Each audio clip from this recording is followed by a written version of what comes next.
Hi everyone, good afternoon. Hopefully you can hear me. Welcome on what's a lovely day to Drinking Water 2020, which is the launch of the Chief Inspector's report on the quality of drinking water in Wales in 2020. My name is Laura Moss and I will be chairing today's presentation given by the Chief Inspector Marcus Rink. I don't have much of an introduction to give, as you all know Marcus well, but before we begin, I just wanted to cover a few points of information for all of our participants, please. Could you ensure that you're on mute and turn your camera off for the duration of the presentation? And hopefully you'll be aware that from the invitation that this presentation is going to be recorded, so both the presentation and the Q&A at the end. During the presentation, please do feel free to ask questions, but could you please put them in the chat function on Teams? And as we go through the meeting, I'll collate any of your questions and put them to Marcus at the end. We've left some time for Q&A.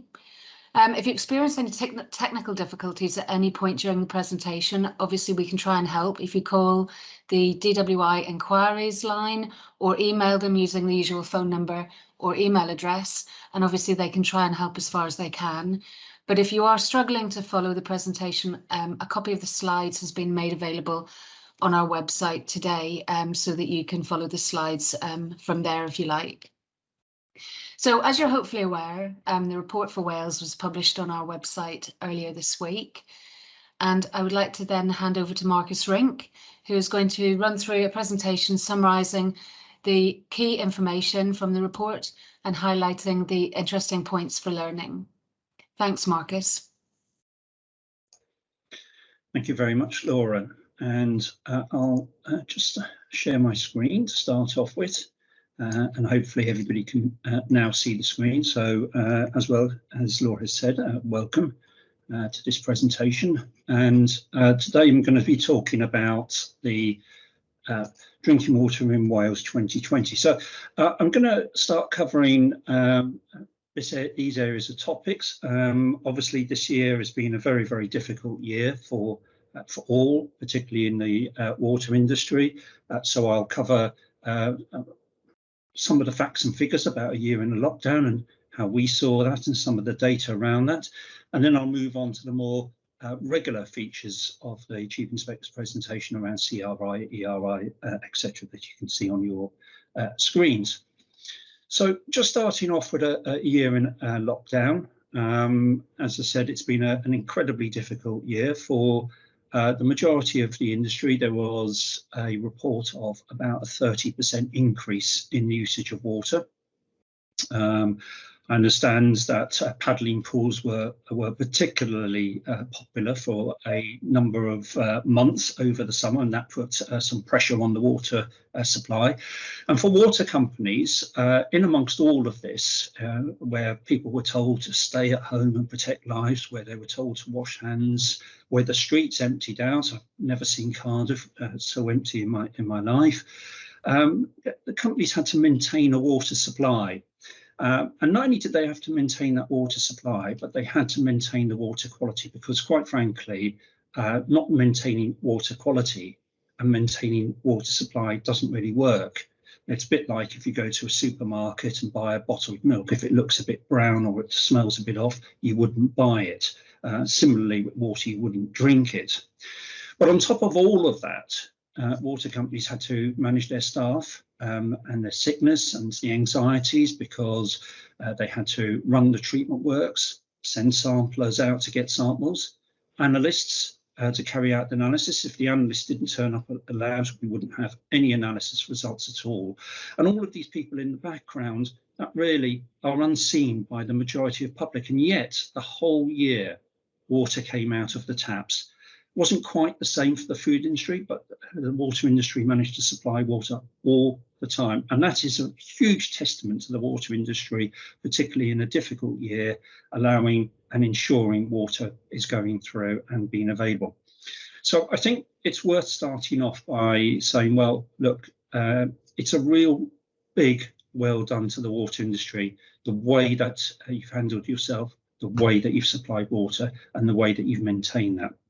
what I'm going to do is I'm going to move on and talk about some of the strategies companies adopted, particularly with sampling, because one of the important things about drinking water is assuring drinking water quality, and part of that is about taking samples to prove that our drinking water is of the highest quality, indeed some of the highest quality in the world, and I'll explain some of that as we go through the presentation. So looking at sampling during restrictions, it's probably around February I found that, or there were a number of companies who rang me up and they said, well, look, we're really having some difficulty here because it's difficult enough for our samplers to get into people's homes, but now actually people are refusing to allow samplers to come into homes to take samples. And we thought about that for a while, and the regulations here are really quite restrictive. They require you to sample at a particular regularity, a particular frequency, a particular number, and in a particular place. And there's no flexibility within the regulations. What we did is we put a number of scenarios in an information letter right early on in March, which explains some of the possibilities for companies to allow them to do sampling and carry on with their operations while maintaining confidence in our water supply. And in Wales, initially the company were unable to take samples, as you can see, starting in February and then on to March. And then as they picked up, they started taking samples at surrogate places or surrogate sampling points, which are upstream, and these are represented by the orange part of the bars that you see in front of the graph. Now, you might say, well, what's the point of sampling upstream? Well, actually, it will become quite apparent as we go through the presentation why it was important that we took samples upstream. But at a high level, it's about assuring our water supply, and it's about gathering data which you might not otherwise gather if you didn't do any sampling. So that might be, for instance, metals, ions, manganese, aluminium, turbidity, and so on, which give us a lot of information about the treatment and transport of water, and are not necessarily, but may be influenced by consumer premises. There are a number of other parameters which are influenced by consumer premises, but we'll talk a little bit about that. Now, in terms of the impact in sampling, we can see that largely between April and September, the companies in Wales were taking all their samples at surrogate points upstream before there was a slower recovery in October, November and December. That isn't particularly dissimilar from the wider industry. Here we have the wider industry response to taking samples, and we see a similar decline in the number of samples in zones in the early part of the year, an increase in the number of surrogates before a recovery towards the last third. In Wales, this recovery in the last quarter of the year has probably been a little bit slower than the wider industry, but you do have to look at some of the regional aspects here. And in fact, if you look at some of the local lockdowns and the requirements that were enforced in Wales, they were quite severe, and they were particularly severe around this time in October and November, when Wales was suffering one of the highest levels of infections in the world indeed. We did also see a similar pattern in some of the other companies in the wider industry, particularly around November, where local lockdowns came into effect and the companies had to revert back into samples at service reservoirs and water treatments upstream. So we had a look at the samples that were taken. What we wanted to do is we wanted to understand how companies had taken the samples, how they had managed, did they meet the requirements of the regulations. Now, here we have a graph that looks at the E. coli sampling. Now, it's much better to look at one parameter, particularly an important parameter such as E. coli, to understand how many samples were taken in zones, how many samples were taken at surrogates. Now, in a normal year, you would have a set of a number of samples that you would take, and that is displayed on the x-axis versus those samples which you have actually taken. And if it was a perfect year, you would have x equals y, and so you would come up with this blue line here, so x equals y. What we found was that companies took a number of samples in the zones, and then they supplemented that with surrogate sampling from service reservoirs and treatment works and upstream generally, and that is represented by the orange dots. So that's the supplementation of samples between what's taken in the zone and then what's taken as surrogates. And then what we've done is we've drawn a line of best fit to see, well, did the companies take samples as they're required by the regulations? And the line of best fit here is this grey line that's in the middle. And whilst you can see that there's a visual difference between the blue line and the grey line, statistically, that is exactly the same. There is no significant difference between those lines. So the message here is that companies have taken all the samples in the zones with statistical certainty. And so that's a really big well done to the industry that they've managed to carry out their duties in that respect. Now, different companies were affected differently, and you can see as we go up to the right-hand side, generally the larger companies have had more difficulties in terms of getting the sample. Now, there are a number of reasons why that is. It might be that there's a greater amount of rural areas where it's very difficult to sample. Some areas don't have commercial premises, and there wasn't anywhere or any opportunity to sample other than perhaps in a house, which companies found that they couldn't do. Having said that, there are some companies who sampled all their samples in zones. So we've got one company here is right on the blue line who did all their sampling in the zones all throughout the pandemic. Now, companies approached this in a number of different ways. A number of companies did a number of different things, and there were real innovative approaches that companies took. So we have one company in Wales who used a raffle to encourage their staff to become sample points in their homes, which had a great uptake, and they were able to do a substantial number of samples. We had other companies who produced fixed points, others who used outside taps. And I wouldn't recommend using outside taps, but under the circumstances, it may well have been the only place that a company could go. And a number of companies put a register of commercial businesses. So we started to see sampling in pubs, because a number of pubs were open, gyms, sports halls, shops, industrial estates, and so on.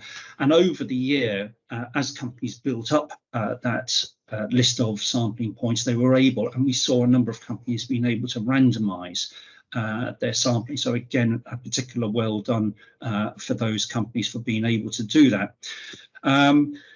There were certainly some interesting artifacts where companies moved towards sampling in commercial premises and so on. We haven't seen that in Wales because the majority of samples were done at surrogate points, but there are some really interesting learning points which I talked about in my previous presentation on Wednesday.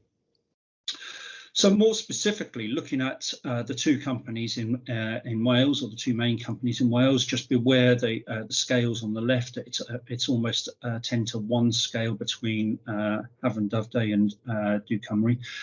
The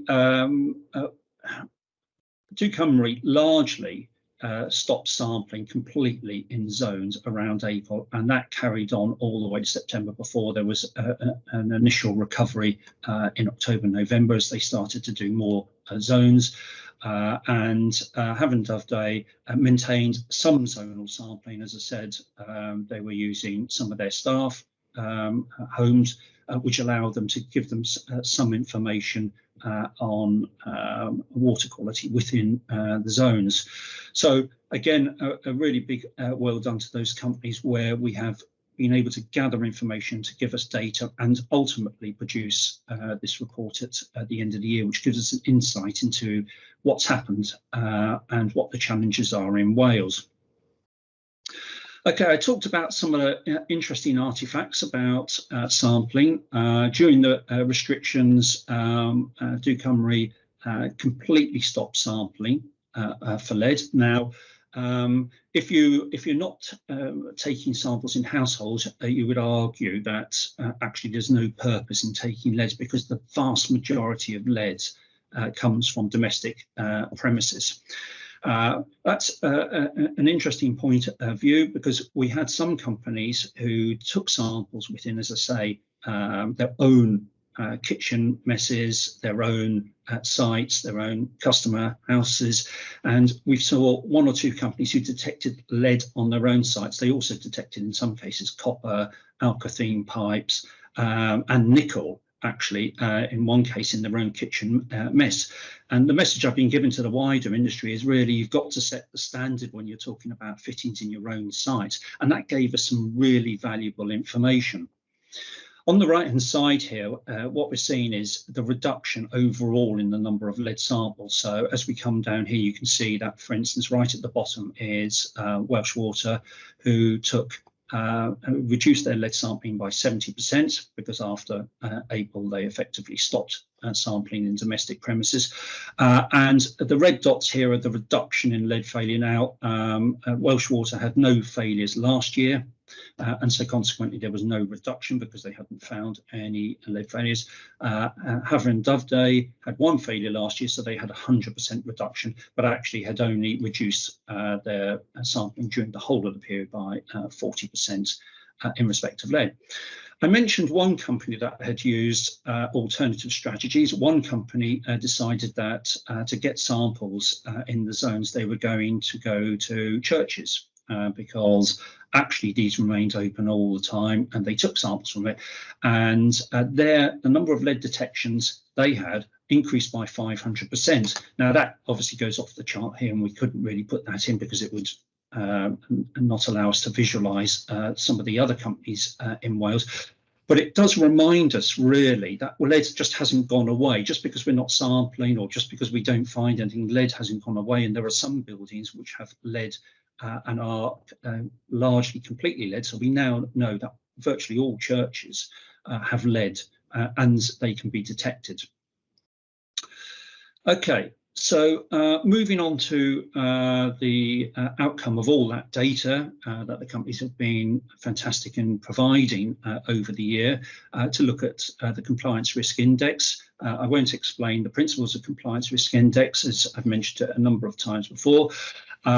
In the black line here, what we see is the industry average for CRI, and the orange line we see the current industry median. So the industry average at the moment is 2.62, and the industry median is about 1.6. Now this is quite important because from 2020 there is a performance commitment with the financial regulator Ofwat for a performance commitment of 2. And as we were doing this calculation from about 2015, 2016, we were looking at what was the likely outcome of the industry CRI when we arrived at 2020. And we had that line, when we had done the line of best fit, was around, or was just above 2.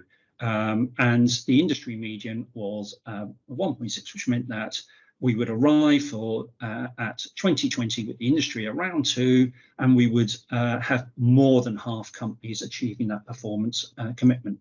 In reality, there's been a bit of a levelling off of that, and that's not because of a number of samples that have taken, but it's because of the importance of those particular parameters.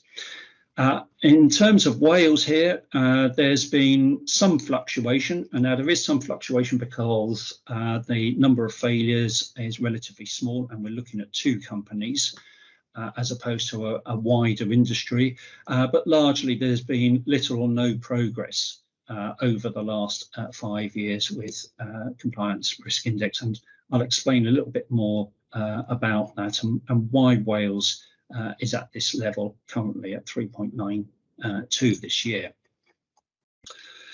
Okay, so just putting company CRI into perspective for the wider industry, I mentioned the value of the performance commitment of 2, just to give you an indication of what's happening in the industry.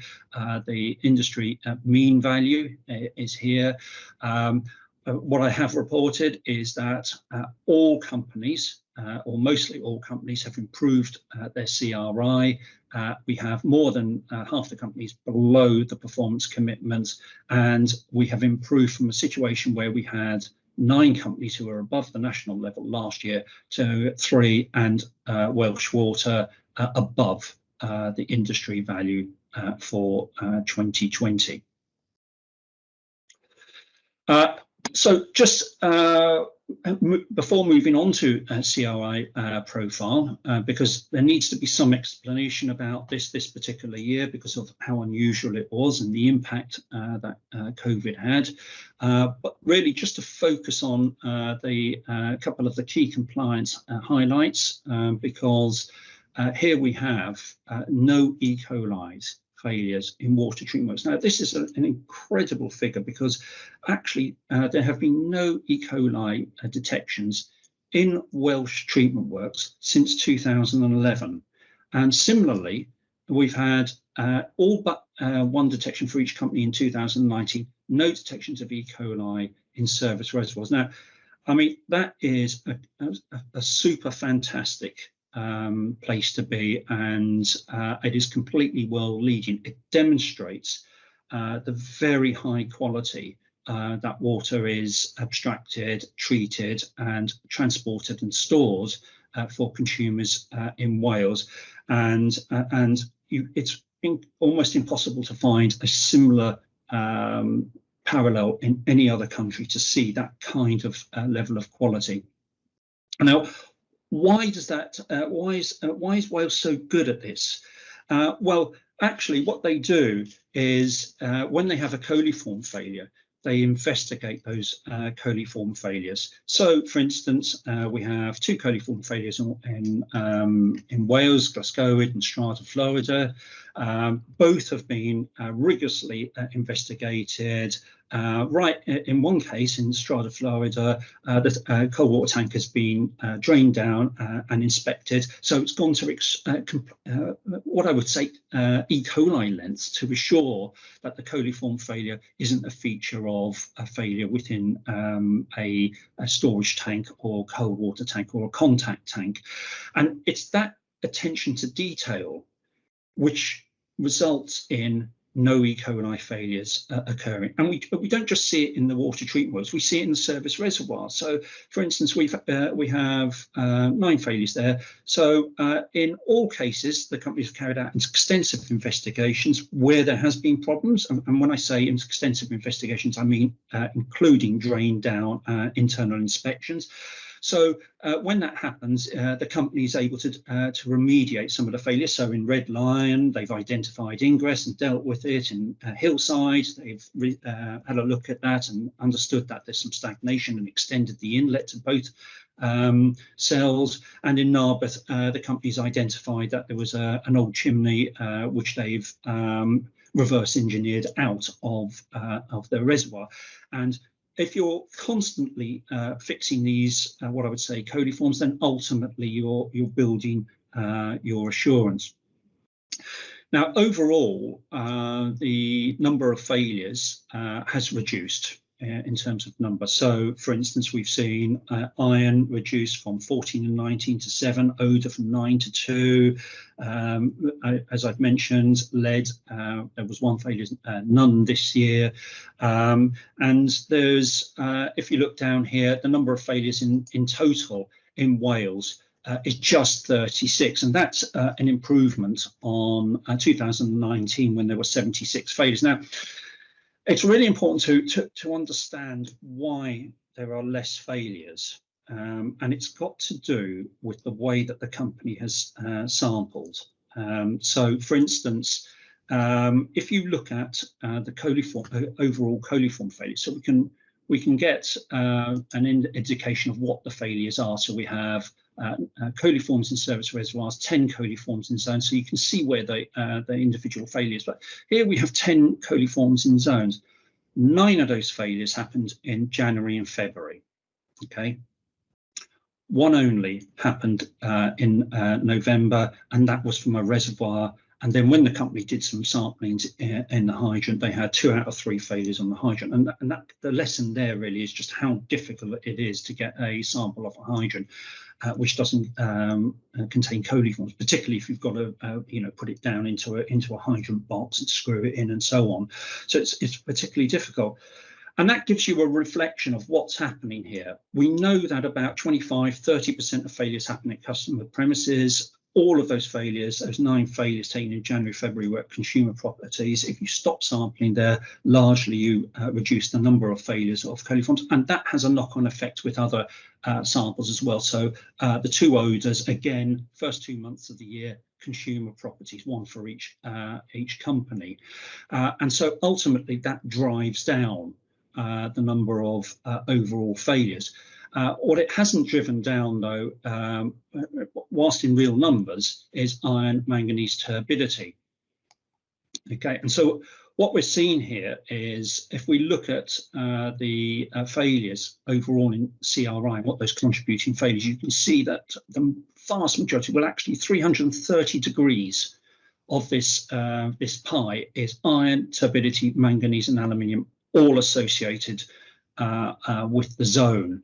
And you can have a look at these individual contributing failures here, and all of them, for instance, are all connected in many respects. So we've got Rimini iron, Rimini aluminium, Rimini turbidity. Iron, aluminium, manganese, and turbidity have all happened at the same time. We see that in the Vale of Glamorgan, manganese, iron, and turbidity. And in the case of Rimini and Vale of Glamorgan, and also Penarth and Barry, these were all taken at service reservoirs. Or should I say, actually, Rimini was due to a burst 9-inch main. It was early in the year. But the common aspect of all of these was that they had to do with iron trunk mains, the corrosion within iron trunk mains. So we see there was a burst of a 9-inch main in Rimini. It was an unlined main. This is now extended to be part of an improvement programme. The Penarth failure was at Leckworth Service Reservoir. Again, that was to do with a corroded outlet main. We've got the Vale of Glamorgan, and that was a reservoir sample which was taken from a not in supply valved out segment, which had a high number of sediment. And what has happened here is that whilst we haven't taken samples in the consumers' taps, what we've seen is the root issues within Wales in terms of iron, aluminium, manganese, turbidity, and network mains and trunk mains, which are corroding and certainly have been around a long time and causing this issue. So there's a real connection there. Now, this profile here is very, very different from the rest of industry. If you look at the wider industry, the majority of CRI is made up of water treatment works reservoirs, odour here from upstream catchment issues around MIB and Josman. But in Wales, it's dominated by iron, manganese, and aluminium, and all connected and all with a common issue. Okay, just to emphasise where that's coming from, we can see that the virtually 2 or almost 2 of the CRI for Welsh Water is iron, connected together with the same failures, manganese, turbidity, and aluminium. This is not an unexpected finding.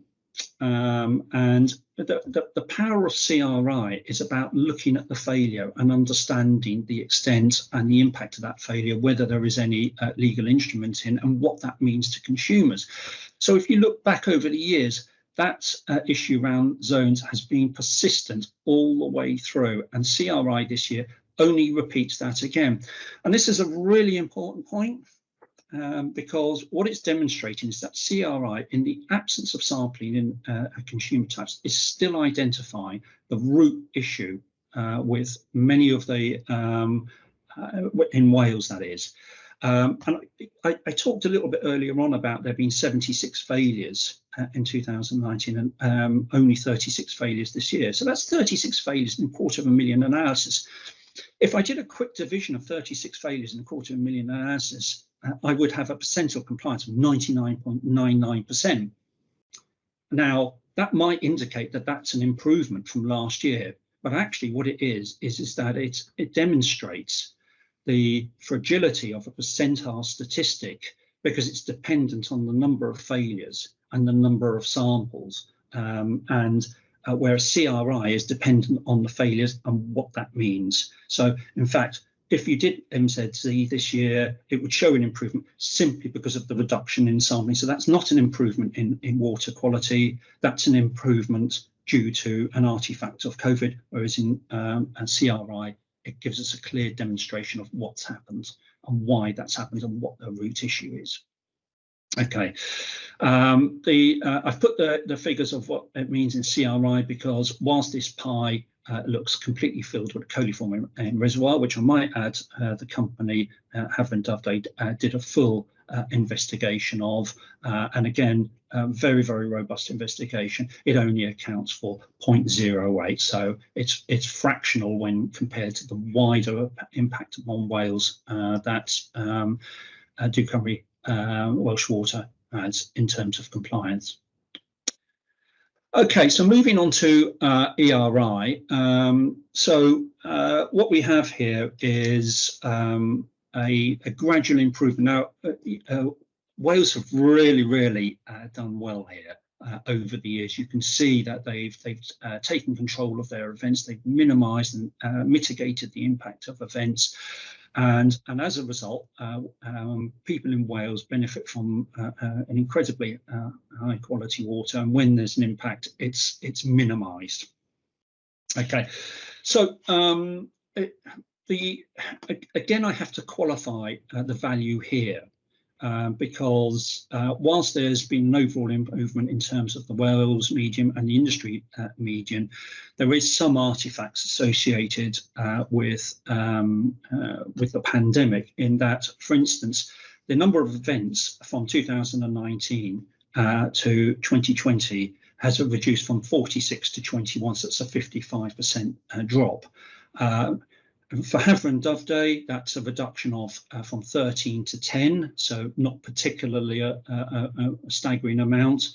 But for Welsh Water, it's 33 to 11 events, so it's 1/3 of the events over the last year. Now, you have to really dive into the detail to understand what's going on and what's happening. In fact, if you look at it, if you look at the 11 failures from Welsh Water, there were 8 of them occurred before the 29th of April and 3 occurred later on in the year.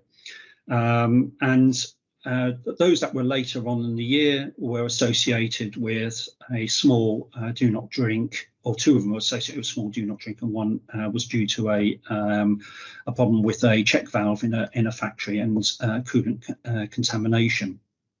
And I'll talk a little bit more about that, so you start to get an understanding of what this means in terms of ERI. Up here, you can see that the number of events in Wales is a fractional when compared to the wider industry.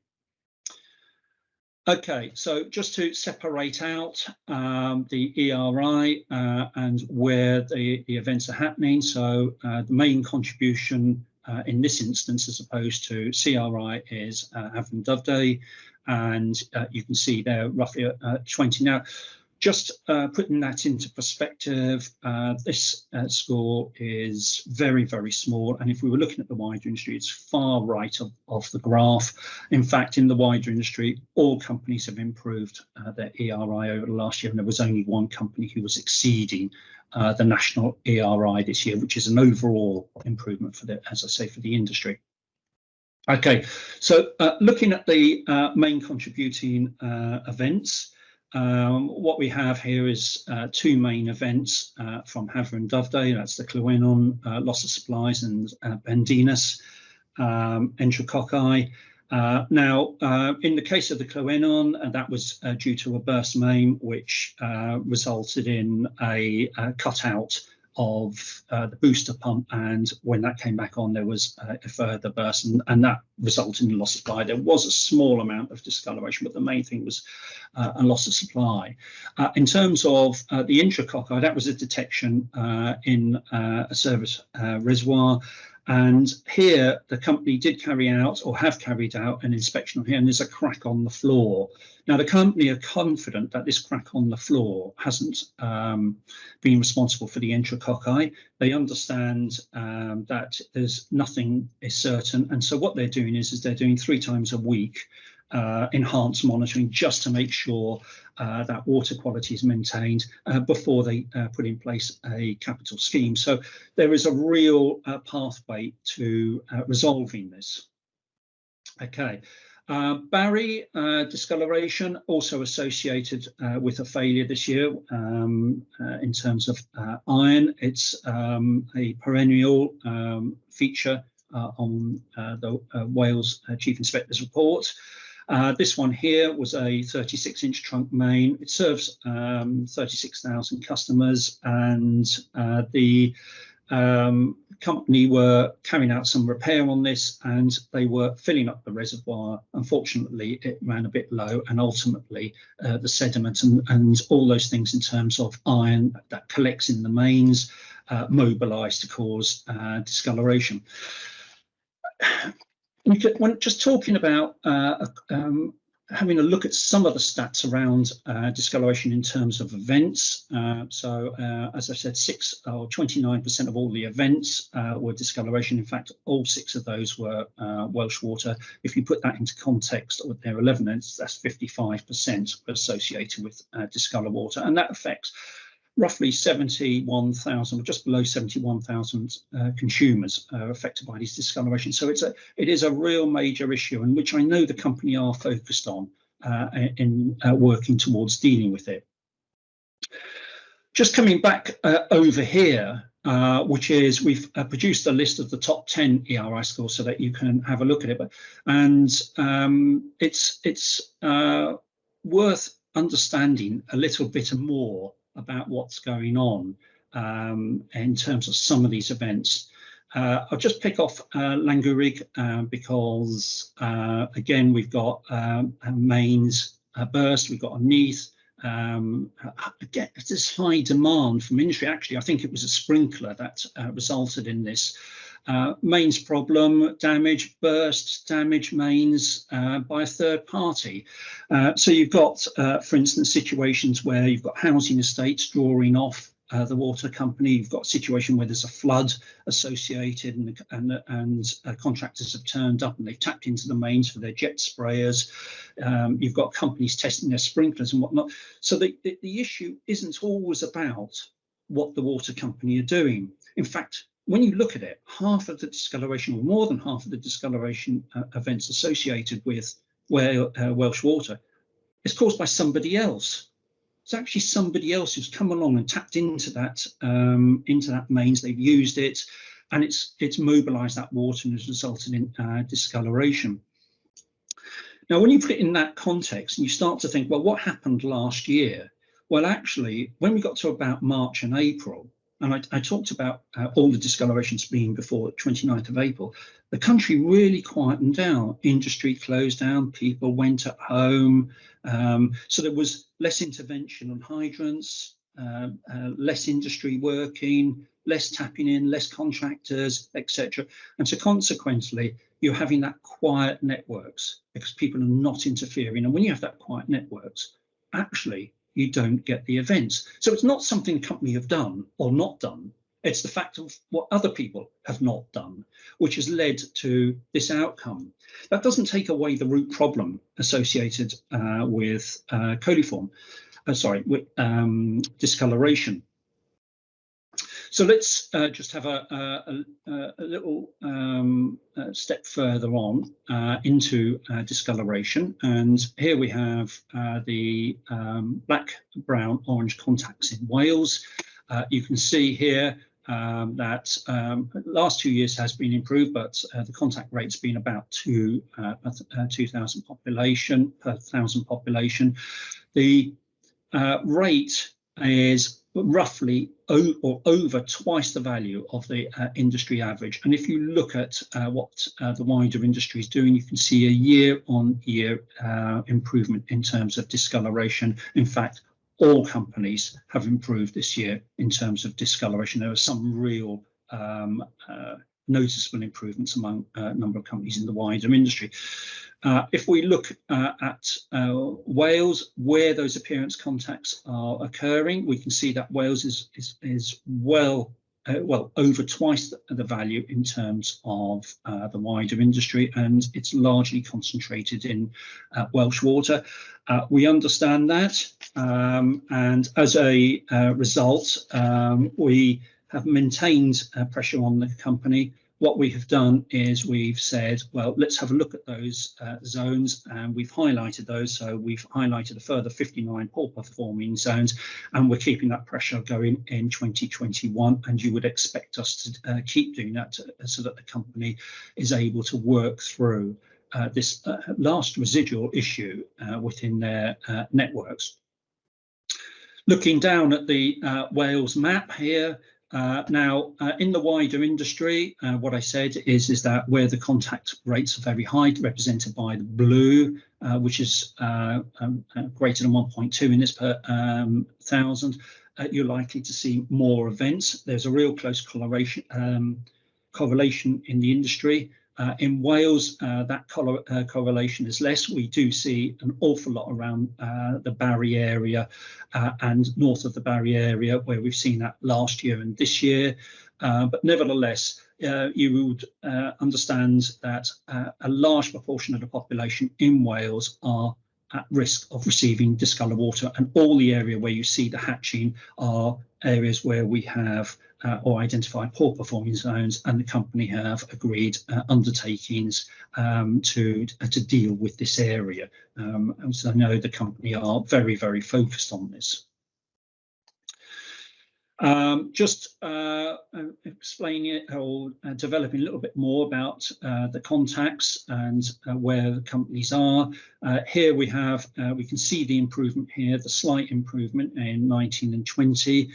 Here on the right hand side, we have a fantastic example of where the company have carried out cleaning on the trunk mains, part of a demonstration of benefit of a notice. We've got 17.3 kilometres of membranes of trunk mains being cleaned. This is very much in the Hafren and Doveday area, but I know it's been a focus even before Hafren and Doveday. It was a focus in at the time of Dee Valley, where discoloration was a real issue. Here we can see that samples taken at 60 second interval. So here we are about 25 minutes on as we're flushing through, and you can see how dark some of these are all the way to the mains clearing out, and that 17.3 kilometres of mains has had removed 1,435 kilograms of sediment, which is roughly equivalent to a couple of Volkswagen Beetles, the little old ones. So you could make yourself out of the metal room cover from their two cars. So fantastic work, and we certainly endorse that kind of work carrying on to reduce the contact rate. And certainly in the Hafren and Doveday area, we can see that contact rate just around the contact rate of the population of the industry. Okay. I want to talk a little bit about wider events. These are not specific to Wales, but are important for wider learning. The first set of events that we looked at we carried out investigations was around Regulation 31 and supervision of contractors. That all of these, the commonality between them is that they have had contractors working on the site, and they've used non-Regulation 31 approved materials. Obviously, Regulation 31, so those in the industry will understand that you have to have an approved product in contact with drinking water, because you don't want to impart any chemicals or tastes or odours or anything such as that. So in the first one here, we have contractors working on an upstand. They've used a sealant outside of the reservoir, which has turned to liquid and subsequently dropped down into the water, and we've got a nice pool of sealant in the water. I might add that no consumers received water which was had a taste, odour or chemical contamination that derived of that. Nevertheless, that risk is unacceptable. Here we've got high lift pumps, and we've got a contractor who didn't have the sump return hose made out of stainless steel, and what they did is they decided themselves to use a non-approved material. And on the right hand side, you'll probably guess what this is. It is indeed that non-regulatory approved material called cardboard, which when the contractors installed a UV reactor in the works, they forgot to take the cardboard from inside it, and that caused the works flow to cut out several times before the company then discovered that they had cardboard. So there are two messages here about Regulation 31 and the approval of products, and the supervision of contractors and ensuring that works, and this oversight when you've got third parties. In fact, we've talked about third parties intervention in Welsh water mains and the consequent outcomes of that. Cryptosporidium, we've highlighted that to the wider industry because we've had what I would say a few low-level crypto detections, but always we keep an eye out for that. We had one company with 6 detections of what turned out to be a crypto-like body, and for any analyst among the audience, what you'll realise that sometimes CLBs really do look like crypto. But 6 detections. A week later, the company contacted the health authorities.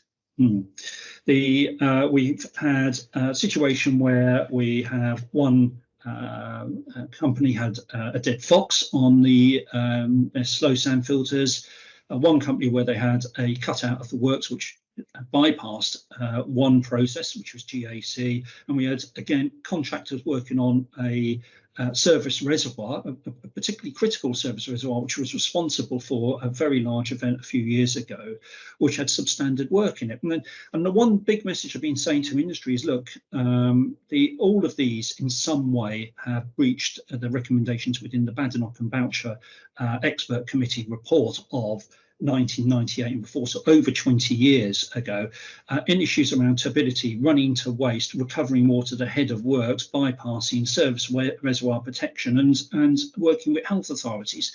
So the big learning here is we shouldn't be seeing 20 years on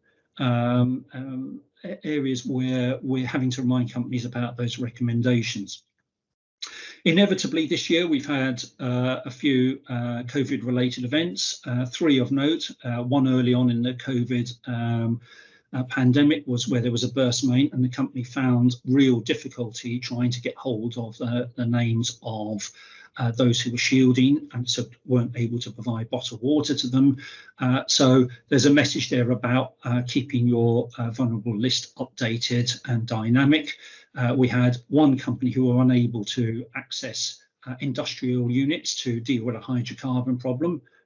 It's a real problem that you can't get in, but it is directly related to a company shutting up shops. And we had a misconnection, actually, which is the Sutton misconnection there, where we've had a contractor turn up at site to change the lead communications pipe because the consumer had changed their supply pipe from lead.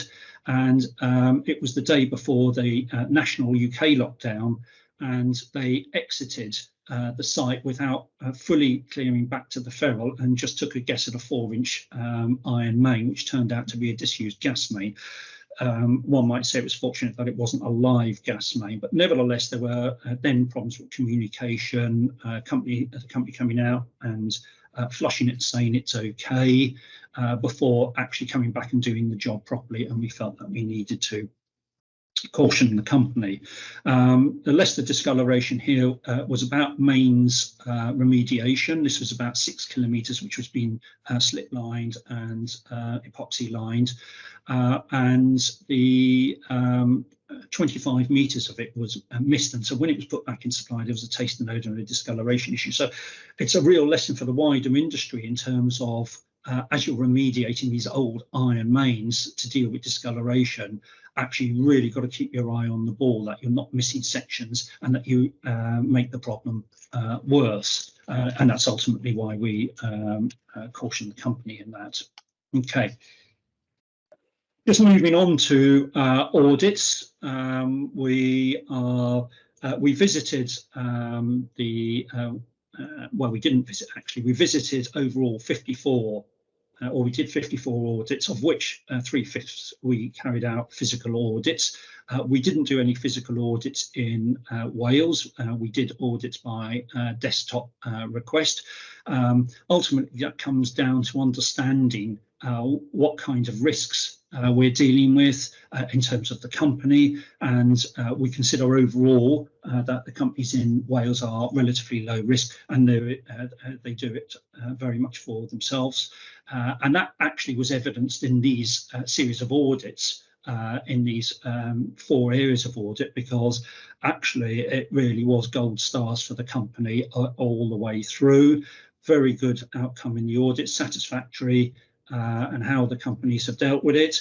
In fact, the companies had gone further, where we see, for instance, in Capel Dewey, there was some problems with the raw water silt. The company put aside £100,000 to deal with that. They've got plans in place to remove the contact tank to ensure there are no risks associated with that. And they've got funds put aside to deal with a 30-year-old ferret tank, and again, that's driving down those residual risks. Simple bit of mitigation around service reservoir here, where they were dosing chlorine into it, largely to do with turnover. Well, what the company had done is they said, well, we need all of that, so we'll have it half the size, less stagnation, so we can turn off the chlorine dosing. So a little bit of innovative thinking here, mitigation of risk, and the company doing it for themselves. In terms of the delineation, absolutely, company were following the regulations to the letter in that respect. In somewhere else in the industry, we found one company who had 2 water treatments going into 2 different pressure zones, who were calling it then one zone, which of course is not compliant with the regulations. So really well done to the company for getting these with a really high level of satisfaction. Picture over to the right, not a company in Wales, but it really exemplifies what you may get or what surprises you might have when you go down into a reservoir through the inspection. And here we have the inflow and the overflow at the same height. Now, anybody who's a fittings regulations inspector will know there's no air gap. So if that reservoir fills up to the overflow, your inlet is covered with water, and that in itself is a real hazard. The second thing to note, if you hadn't spotted it, is that the outlet is right below the inlet, and you may get short-circuiting. Part of the water may go stagnant because the water comes in and goes straight out. Okay, so moving on to what companies are doing, because we've talked an awful lot about things such as discoloration and some works at risks. Well, we've had 9 completion works, and when you add all of those up, you know, you are really talking about 1 million if you include Sunny Pill Reservoir from Havant Doveday, who are also benefiting 130,000 consumers in the work that they're doing in that reservoir. The company here have closed 4 of their discoloration notices. That has benefited nearly 250,000 consumers to do with that, and they have upgraded their works, or built the works, should I say, in terms of green Cowlid. You'll see a lovely picture on the right hand side there, which incidentally happens to be the picture that I used in my background when I was invited to meet the board of Welsh Water, and dare I say, if that was an audit, the company got a gold star there as well, because the board recognised the site. So that was really great actually to see that the company were on the ball, if you like. Some realisation that some works aren't worth upgrading, such as Portis Works, and so they've abandoned it. Really, again, forward thinking about how to deal with that. You'll see some change reports. There's been a couple of enforcement sections there. So we've got 5 regulations, 7 sampling, which allowed the company to remove the requirement for randomness when sampling, and down the bottom some of the delays around COVID, which was understandable in many respects. And then right down the bottom, 20 discoloration notices where the company have kind of aligned, or they have aligned their action plan so that there is a common date on which that comes out. So real benefits, real work being carried on by the company to improve further the water supply to those in Wales, and particularly where there's risks associated with it. Okay, recommendations. So this is specific in this instance to Wales. Recommendations, really important criteria. We introduce a measure around recommendations because we want companies to do it for themselves. We want to say, well, look, if there's a risk of breaching a regulation, we give you a recommendation and we want you to do it. But you know, the companies who are really on the ball actually get the recommendations done before the recommendations are produced. So when we've come along to those audits, well, Welsh Water have sorted it. Isn't that what we want? I mean, as a regulator, we're there to find things wrong, aren't we? Because that's how we drive improvement, if we find things wrong in terms of some of the things I've mentioned. But actually, isn't it better we don't find those things wrong? Because the company, that's better regulation, that's the company doing it for themselves. And so both companies in Wales really focus on their recommendations, and you can see here there's a real drive down from you know, just below 35 recommendations down to 10, 6 with Havant Doveday and 4. When you compare that with the wider industry, both companies are right down the right-hand side of this graph. For Welsh Water, that's an improvement from about here last year. And that's in the face of the activity of the inspectorate, where the number of recommendations is increasing because we're spending more time focusing on what companies are doing in their events and their audits. And that's reflected by, in overall, the number of audit and event recommendations we're making. Now, size really matters with companies, so we have to put that into perspective to understand. So the bigger the company is, the more recommendations we would expect. You would expect that there's more sites, more places to look at. There's going to be more recommendations. What we say is we expect them to be between the red and the blue lines if they're perfect, and right between the action expected. That's where they're going to be. All water companies are certainly well within that. Welsh Water has moved down from the black line further down, just goes to show the proactive work that they're doing in terms of recommendations. Just giving us an insight into where the recommendations are happening. There are very, very few recommendations this year. It doesn't give us a real insight, or it can't give us a real insight, but just to put it in perspective, we've got a reduction from 14 to 1 in audits. As you see, we carried out 4 audits, which was the same as we did in 2019. So that's a discernible and identifiable improvement. Events they've reduced from 17 to 7.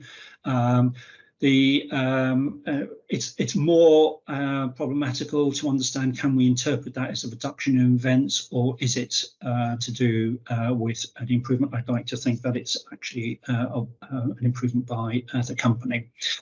Overall, that means that those few recommendations have fallen within management around risk assessments. That's not unusual, really, when you're looking at the wider industry down here. You can see that the wider industry largely have most of their recommendations in the management, treatment and sampling figure largely, but here we go, risk assessment and policy and procedure. And the really important thing here this year is that because as a company, and the companies have had to take action to protect their staff, they've had to take action to make sure that water supply is maintained. There has to be confidence in your high quality of supply. Now, we know Welsh Water and Havant Doveday have high quality supplies, and all of that sits on top of risk assessments.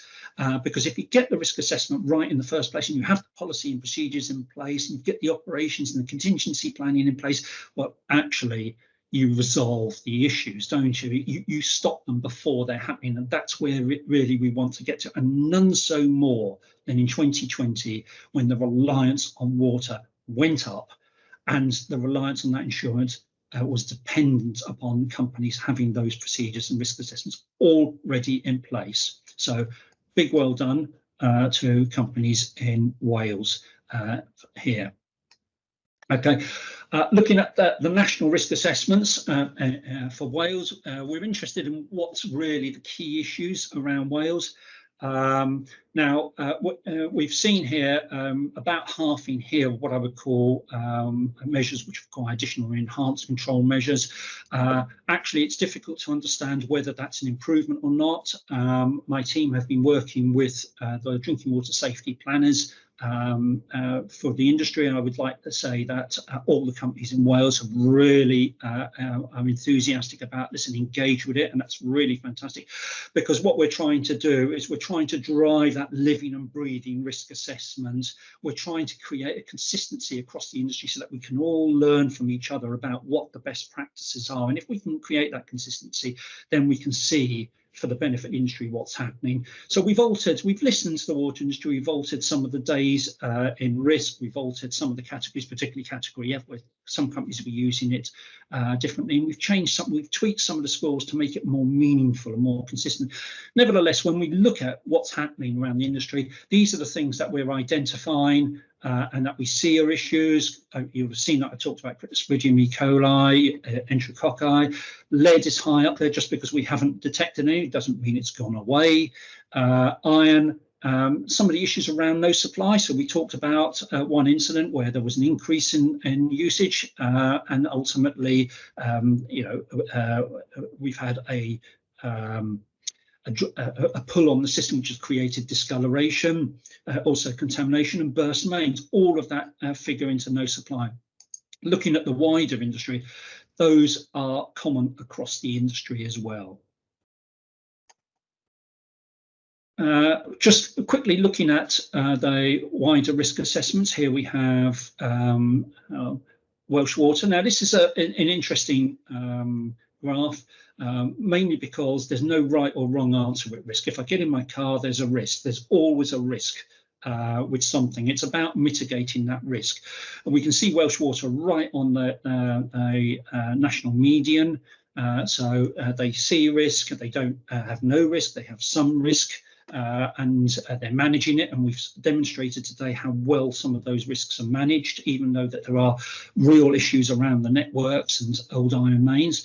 In terms of Hafren Dyfrdwy, here this is more about discovery. This is discovering some of the issues as you start to put in place a risk assessment, as you're exploring a company, as you're improving that company. We welcome companies who visualise their risk, because it means that if they're visualizing risk, it's dealing with the problem, isn't it? You understand what the risk is, how do you deal with it? So that's a really positive thing. My main concern, to be really frank, is right down the bottom, where companies have no perception of risk, or don't appear to have a perception of risk. And I gave an example earlier on of a company with nearly 250,000 lines and only 2 lines of which were metaldehyde. Not very good. Okay, so moving on away from drinking water, just want to talk a little bit about network information systems. This is 2 full years of network information systems which have been in place, and we've produced now a 3rd report on progress.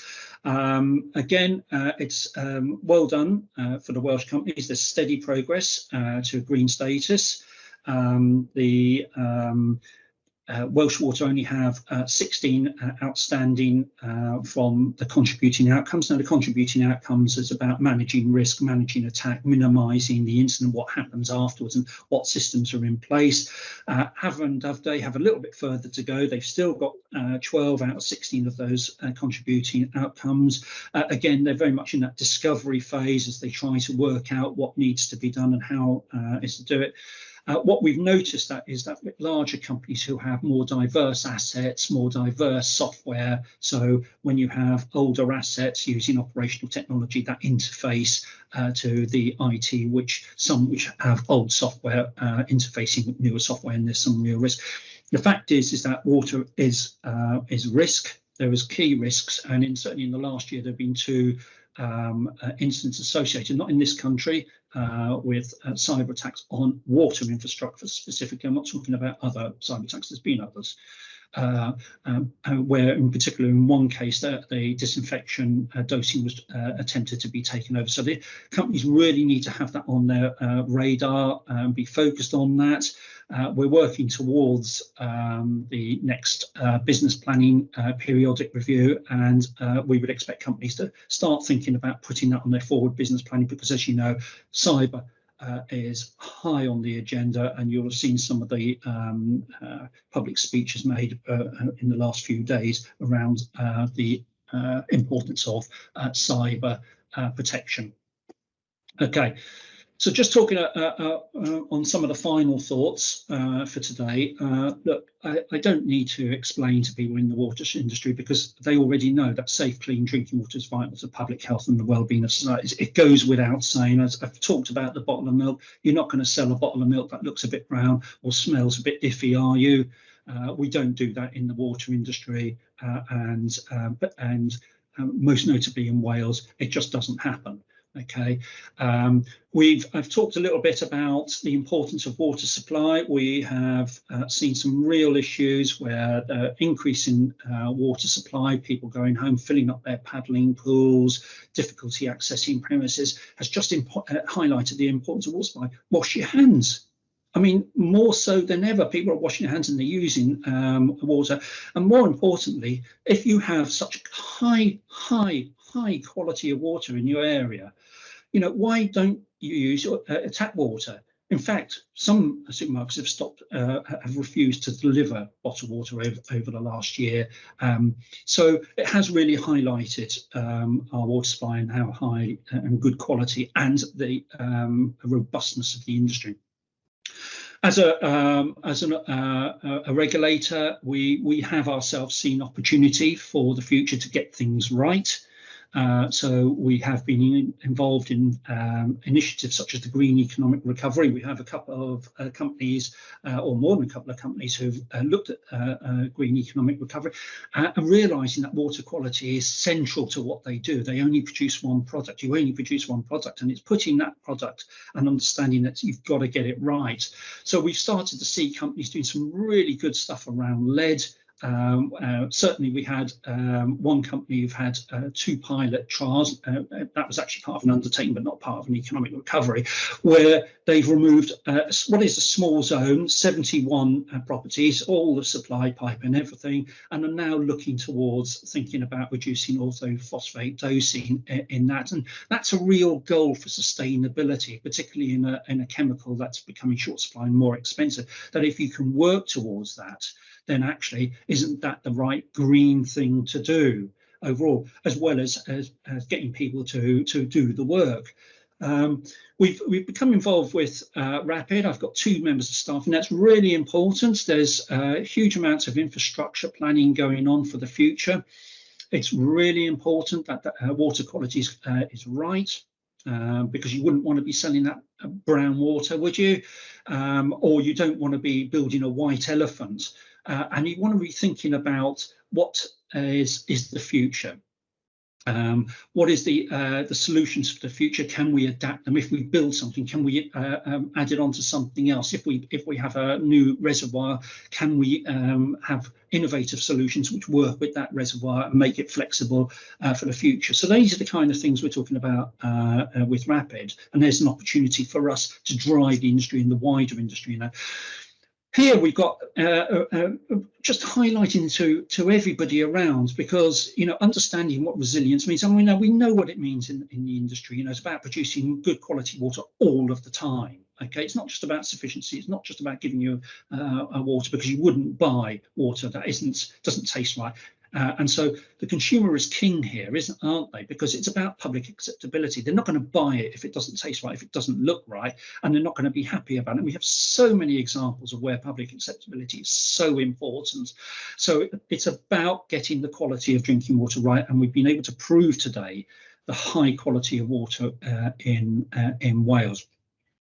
From the regulatory point of view, it's about making sure that regulation is robust, because I've talked so much about contractors, you know, Regulation 31, reservoirs, discoloration, intervention in networks. Well, at the end of the day, okay, a regulation's only as good as the shoulder on which it can put one's hand on. And so at the end of the day, if you're thinking about what regulation is fit for purpose in the future, it's got to be that everybody who is involved in water is accountable about it.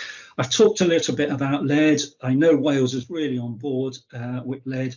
I just want to keep emphasising that lead is not a low-level objective. It's a high-level objective, because if we can show that economically to remove lead, there's an economic benefit. We can show that there's a benefit to the population intelligence. We can show that there's a benefit to reducing cardiac disease and chronic renal disease, and all of that added together has an economic benefit. So that's a really big societal picture when we're talking about lead. But actually, if you're a strategic thinker, then you want to start thinking about, well, how do you connect that? So if you're thinking about leakage, where's my leakage happen? Well, it's in supply pipes, isn't it? Where am I going to put metering in? Well, it's going to be in the comms to supply pipes, isn't it? So if you're doing that, then you sort of integrate your solution and you find those synergies. So you're thinking about lead, you're thinking about leakage, you're thinking about metering, but you're also thinking about that wider sustainability picture when you're thinking about reducing chemicals in your supply. And the final line here I put is private supplies. Look, in Wales, and we've produced a private supply report, nearly 9.9% of supplies has E. coli, fecal contamination, and we seem not to be too bothered about that. 3% of the population in Wales receives their water from a private supply, and you know, it remains a societal issue that we seem to think it's okay that these private supplies have such a high level of fecal contamination and that people go ahead and drink those. So what I would say is that in an age where there hasn't been any funding since 1989 for private supplies, where there are no grants for people to be connected to private supplies, we should be collectively thinking about, well, you know, there must be private supplies that can be easily connected, which benefit a number of people, and that we can work together. And in fact, it shouldn't be that difficult. And I talk about the green economic recovery. We had one company, a national company, who was trying to work this through in terms of private supply because of the societal objective and purpose, and actually found it really difficult. Why do we find this so difficult to look at some of the key secrets which are in the water industry that we need to still solve? Okay, so that comes on to the last slide here, which I'll hand back to Laura on. Thanks. Yeah, thank you, Marcus.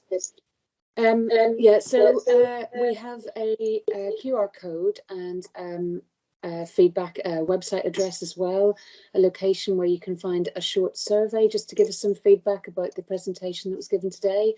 I think we did it last year for the first time and found it extremely useful to sort of guide how we shape this presentation in the future.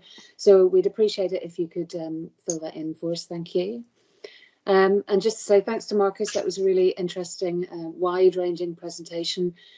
Interesting to hear about all of the different challenges that the companies had last year in Wales. But also, you know, I think the headline message seems to have been that they made good progress as well, in spite of all that. So we just had some confirmation on the chat function that, you know, obviously this covers 2020 and we're now sort of in July 2021. And the Welsh Water have moved now to 87% of all of their samples are taken in zones. So obviously great strides are still being made in that direction.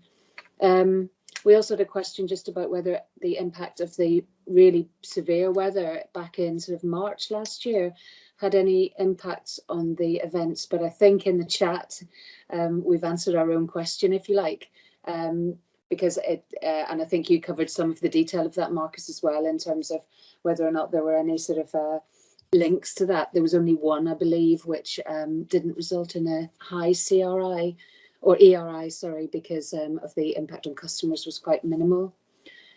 So I'm not sure if it's me, but I can't see any other questions on the chat function. So I'm not sure if anybody else wanted to ask anything. I mean, just Laura, while people may be thinking, in terms of the sampling, obviously the circumstance around the regulations, and I talked about the regulations not making provision, if you like, to alter frequency, regularity, and sampling point. And the company have really worked to try and gather data. And remember, there are people working in labs here. There are samplers going out who are real people and have real anxieties in terms of contact, so you can understand that. We've seen the recent announcement by Mark Drayford that on the 7th of August the restrictions are lifting, and actually as a result of that we will be withdrawing the information letters. That's information letter 1, information letter 4, which is specifically to do with sampling, but there are 2 other information letters, one about capital works and so on. So on the 7th of August for Wales, they won't be enforced because there is no longer any national restrictions. Sorry, Marcus, we have a question from Peter, if that's okay. Peter Perry. Okay, yes.